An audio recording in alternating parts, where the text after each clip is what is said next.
வர்க்கோத்தமம் பெற்ற கிரகம் ஒரு ஜாதகத்துல இருந்தா, அது நல்ல அமைப்பு.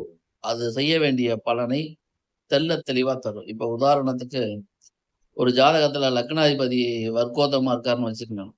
அந்த ஜாதகருக்கு எந்த செயல் இருந்தாலும் அதை செய்து முடிக்கக்கூடிய வல்லன்மை, எதையும் அனுபவிக்கக்கூடிய யோகம், தெளிவான முடிவு, ஆரோக்கியமான சூழ்நிலை இதெல்லாம் ஜாதகருக்கு இயல்பாகவே கிடைக்கும். ஏன்னா லக்னாதிபதி வர்க்கோத்தமம் பெறுறது அப்படிங்கிறது ரொம்ப பவர்ஃபுல். ஒரு ஜாதகத்துல முக்கியமா இருக்கிறது லக்னாதிபதி தான். அந்த லக்னாதிபதி நல்ல நிலைமையில் இருந்துட்டாலே, எல்லாத்தையும் நல்ல விதமா அமைத்துக் கொள்ளக்கூடிய வாய்ப்புகள் ஜாதகருக்கு தெரிகிறது.